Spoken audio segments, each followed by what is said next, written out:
남양유업 최대 주주 한엔코로 변경. 한엔컴퍼니가 홍원식 남양유업 회장에게 지분 양수대금 3,100억 원을 입금하면서 남양유업의 최대 주주가 변경됐다. 31일 금융감독원 전자공시시스템에 따르면 남양유업 최대 주주가 홍 회장 외 3인에서 한엔코 19호 유한회사로 변경됐다. 한엔코는 주당 82만 원의 홍 회장 등 최대 주주 지분 53.08%를 사들이는 계약 대금을 지급했다.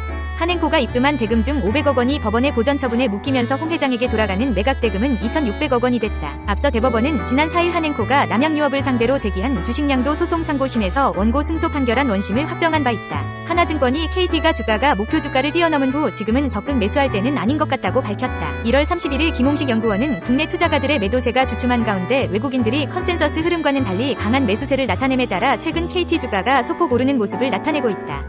하지만 추격 매수에 임할 상황은 아닌 것 같다며 2월 8일 4분기 실적 발표 이후 투자가들이 어떠한 입장을 취할지 변수가 너무 많은 데다가 설사 외국인들의 매수세가 설날 이후 지속된다고 해도 과거 사례로 볼 때 외국인 매수만으론 KT 주가가 장기 상승세를 나타내기 어렵다고 판단된다고 밝혔다. 하나증권은 KT 목표 주가로 33,000원을 유지하고 있지만 1월 30일 종가는 35,100원에 달하는 상황이다. 김연구원은 2023년 연간 영업이익이 감소 전환함과 동시에 탑라인 및 각종 비용 지표도 좋지 않을 것으로 보인다. 2024년에도 이익 감소 우려가 커질 전망이다. 데이터 사용량별로 촘촘하게 구성된 오지요금제 출시, 단통법 폐기 가능성 고조, 제4 이동통신사업자 출범 가능성 등 규제 상황이 좋지 않다.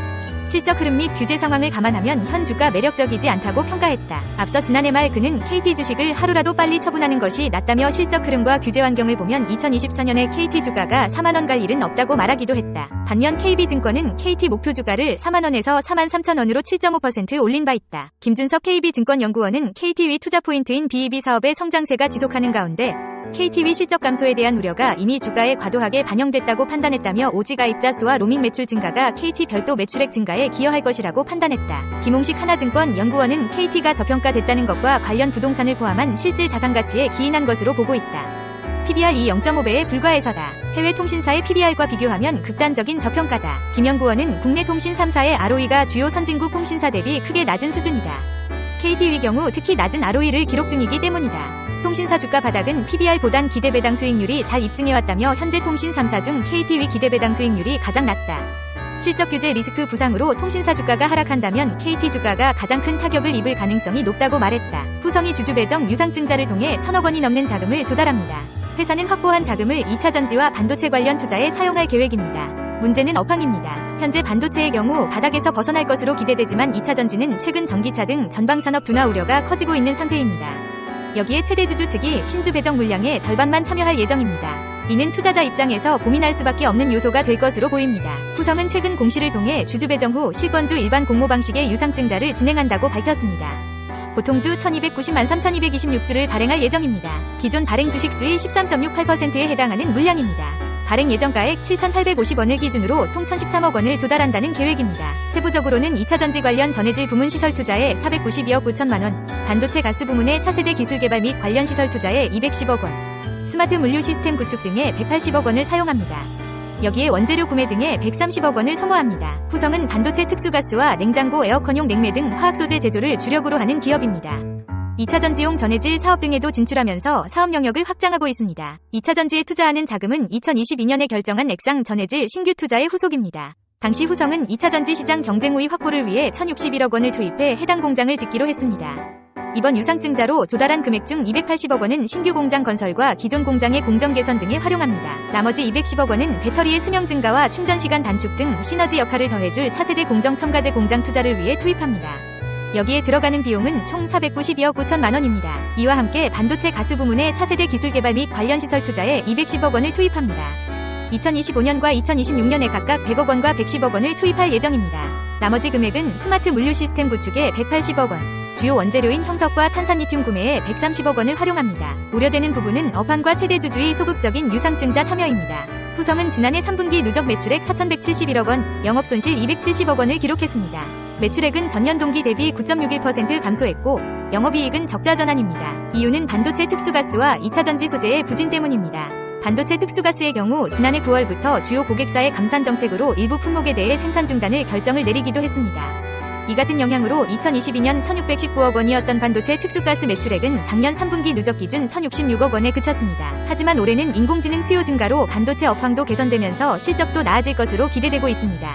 지난달 세계반도체 무역 통계도 2023년 반도체 시장 규모가 전년 대비 9.4% 감소했지만 올해는 13.1% 성장할 것이라고 예측하기도 했습니다. 최근 SK 하이닉스는 올해 고대 여폭 메모리의 생산 능력을 지난해 대비 200가량 확대하겠다고 발표하기도 했죠. 2차전지 소재의 경우 불확실성이 큽니다. 후성은 지난해 4월부터 8월까지 울산 공장의 2차전지 전해질 E6위 생산을 중단하기도 했습니다. 이유는 공급 과잉에 따른 가격 하락 때문입니다. E6위 가격은 2022년 T당 59만 위안에서 최근 6만 8,500위안까지 하락했습니다. 이로 인해 지난해 3분기 누적 기준 후성의 전체 매출액에서 2차전지 소재가 차지하는 비중은 17.36%에 그쳤습니다. 2022년 기준 46.05%에 달했던 비중이 확 줄어든 것이죠.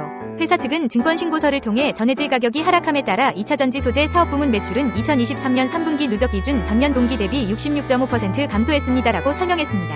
특히 전기차의 수요 둔화 우려가 계속해서 커지고 있는 상황입니다. 전기차의 수요가 둔화하면 자연스럽게 2차전지 업체에도 타격이 갈 수밖에 없기 때문이죠. 최근 테슬라는 올해 전망에 대해 자동차 판매 성장률이 지난해보다 낮아질 수 있다고 말하기도 하면서 불확실성을 키우고 있는 상황입니다. 최대 주주의 낮은 참여도 우려되는 부분입니다. 후성의 최대 주주는 김용민 후성그룹 총괄 부회장입니다. 최대 주주 및 특수관계인의 지분율은 47.62%입니다. 현재 후성의 최대 주주 및 특수관계인은 유상증자의 총 배정 수량 614만 4,144주 중 50%에 해당하는 307만 2,072주의 청약 참여를 계획하고 있습니다. 계획대로 유상증자에 참여한 최대 주주 및 특수관계인 지분율은 2.87%포인트 하락한 44.75%가 됩니다.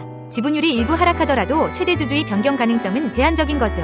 하지만 투자자 입장에서는 유상증자 물량의 절반만 참여한다는 것 자체가 부정적으로 받아들여질 수도 있습니다. 최종 발행가는 4월 4일 확정합니다. 후성 주가는 29일 종가 기준 8,750원으로 이사회 결의 당시 예상한 발행가 7,850원보다 높습니다. 앞으로 3개월 주가 흐름에 따라 발행가는 계획보다 높아질 수도 낮아질 수도 있습니다. 발행가가 낮아진다면 계획했던 규모만큼 자금을 조달하지 못하면서 자금 사용 계획에 차질이 발생할 수 있습니다. 한편 후성은 4월 5일 유상증자 확정 발행가를 공고할 예정입니다.